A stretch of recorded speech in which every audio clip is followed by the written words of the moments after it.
그 위쪽 29절부터 주여 이제도 그들의 위협함을 굽어보시옵고 또 종들로 하여금 담대히 하나님의 말씀을 전하게 하여 주시오며, 종들로 하여금이라고 하는 그런 말로 이 전체 기도 제목에 자신들이 주도적으로, 능동적으로, 제주껏, 능력껏 아주 일사불란하게 움직이는 아주 멋진 그런 제자됨, 사도됨, 그걸 말하고 있지 아니하고 종들로 하여금이라고 해서 그 출처가 하나님이라고 하는 것을, 하나님께서 그렇게 하신다는 것을 전제하고 있습니다. 하나님의 말씀을 담대히 전하게 해달라고. 우리는 보통 복음 증거, 복음 전파, 전도, 선교라고 하는 말로 이렇게 쓰고 있는데, 전하게 해달라, 전달하게 해달라는 말입니다. 다시 말하면 무엇인가 새롭게 만들어서 이렇게 하는 것이 아니라는 거죠.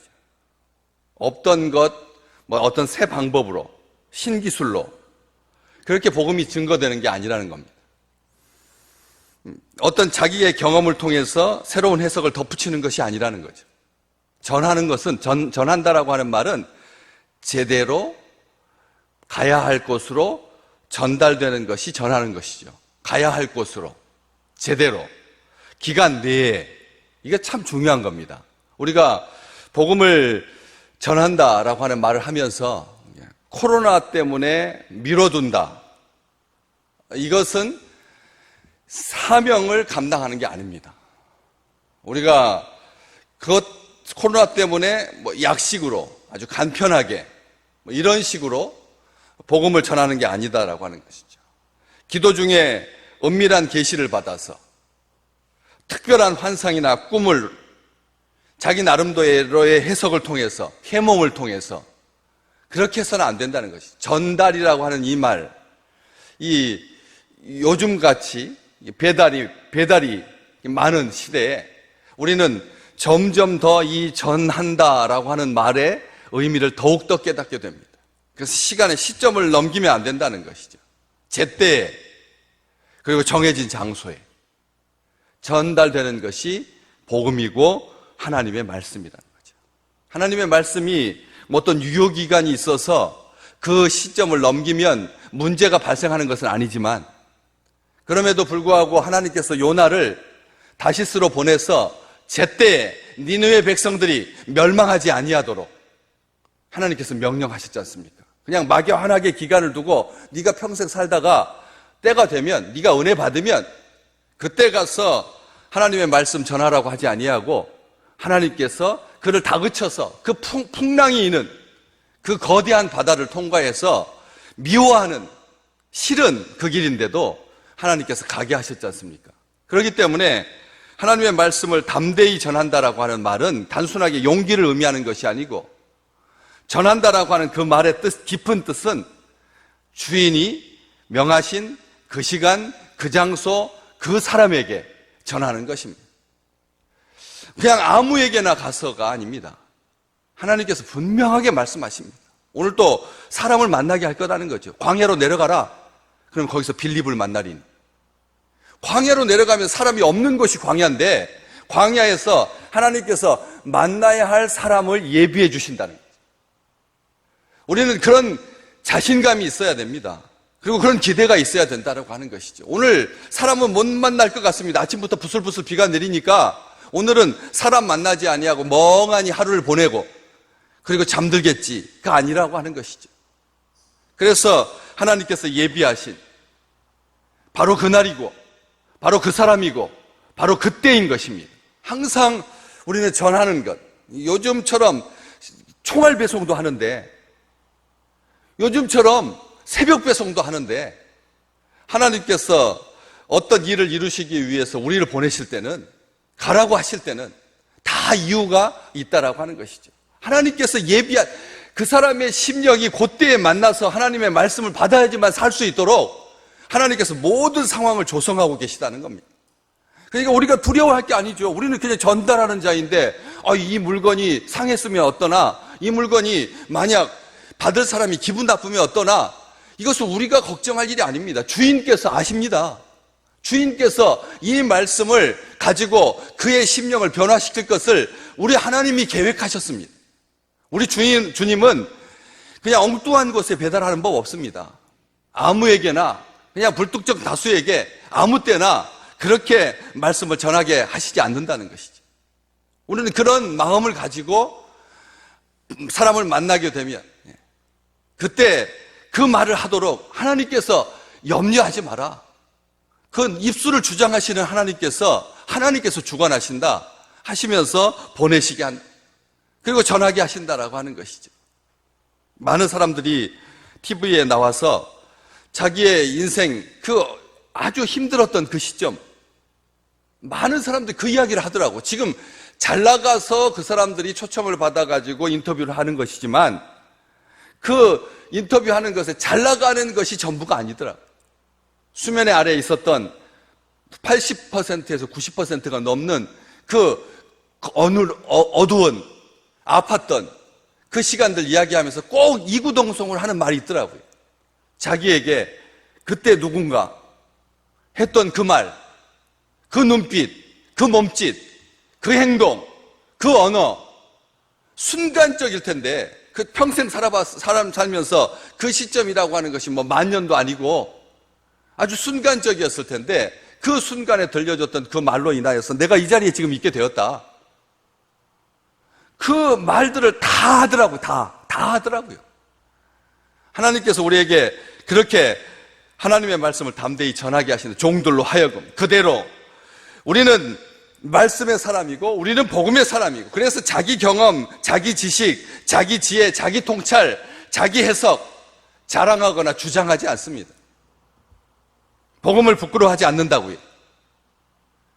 복음은 모든 믿는 자들에게 구원을 주시는 하나님의 능력이 되기 때문입니다.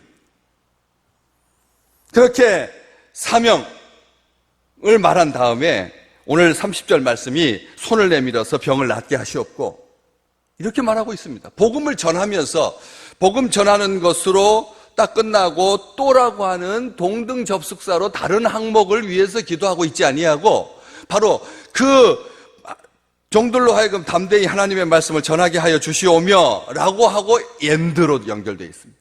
29절과 30절이 분리된 절이 아니라 한 기도문 안에 한 기도 제목인 거예요. 또로 구별되는 것은 주여 이제도 그들의 위협함을 굽어 보시옵고 라고 하는 항목에 대해서 따로 떨어져 있고 그걸로 그 기도를 시작하고 있고 그리고 또라고 하는 말로 구별되어 있고 그 복음을 전하는 것 담대히 하나님의 말씀을 전하게 하는 것 하시는 것에 같이 병행하여 함께 오늘 기도 제목입니다. 우리는 그렇죠. 하나님의 말씀이 혼자서 단독적으로 수행하십니다. 하나님의 말씀은 능력이 있습니다. 하나님의 말씀이 천지를 창조하실 때 우주 만물을 지으실 때 가운데 어떤 중개자를 세워서 전하시지 않았습니다. 하나님께서 직접 말씀하셨습니다. 하나님의 말씀은 능력입니다. 하나님의 말씀은 권세이고 하나님의 말씀은 실제입니다. 그런데 우리를 사용하시고 우리 종들을 보내시고 우리를 통해서 하나님의 말씀이 전파되게 하실 때 우리는 이 기도를 놓쳐서는 안 된다라고 하는 거죠. 증거가 나타나게 해달라. 손을 내밀어 병을 낫게 하시옵고 표적과 기사가 거룩한 종 예수 이름으로 이루어지게 하옵소서. 이게 우리의 기도의 마침이 되어야 된다는 것입니다. 우리에게 사명이 있습니다. 그 사명을 이루기 위해서 하나님께서 우리에게 선물로 주신 게 있습니다. 손을 내밀어서 병을 낫는 역사가 나타나시기를 주의 이름으로 축복합니다. 우리가 그렇지 않겠습니까? 하나님의 말씀, 그 하나님의 말씀이 단독으로 위대하지만 부족한 종들을 통해서 그 하나님의 말씀이 빛날 수 있도록 그 하나님의 말씀이 수용될 수 있도록 하나님의 말씀이 역사하도록 하나님께서 선물로 손을 내밀어서 병을 낫게 치유의 능력이 나타나게 모든 사람 살리게 하신다는 것이죠. 요즘 우리는 장로교인들이라서 제가 자주 말씀드리지만 이런 것은 신유의 은사는 기도원파, 기도원에 주로 다니는 사람, 은사주의, 성령주의 하는 사람들에게만 이렇게 그들이 전유물인 것처럼 우리는 이 말씀에 대해서 나하고는 상관없고 나는 점잖게 나는 검은 성경책 끼고 나는 위아래 원피스로 투피스로 맞춰 입고 그렇게 자기 신앙을 스스로 제한하더라고요.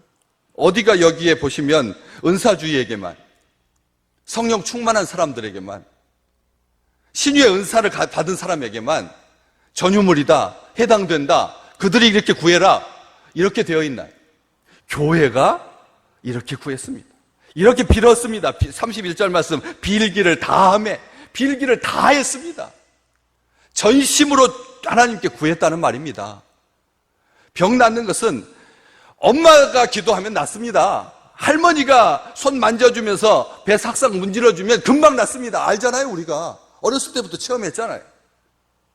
사랑 가득 담긴 그런 복숭아 조림 먹으면, 따뜻한 닭고기 스프 먹으면 우리가 몸을 일으킬 수 있다라고 하는 것, 우리는 어렸을 때부터 알고 있는데 우리가 하나님께 이걸 구하지 않는다라고 하는 것이죠. 여기 손을 내민다, 손을 내밀어서 병 낫게 해달라, 이 말씀은 대가를 바라는 그런 손, 부끄러운 손이 아니고, 또 나는 아니라고 뒤로 물러서고 겁먹지 말라고, 부끄러워하지 말라고, 자신 있게 용감하게 숨지 말라고, 피하지 말라고, 두려워하지 말라고, 사랑의 마음을 가지고 주저하지 말고 적극적으로 손을 내밀다라고 하는 말은 그런 의미지 않습니까? 병 나을 때 그냥 조용히 한 곳에 서서, 아니면 다락방에 숨어서 그를 위해서 간절히 기도하면 되죠. 그렇지 않습니까? 기도원에 가서 소나무 뿌리 잡고 나을 때까지 금식하면서 기도할 수 있잖아요.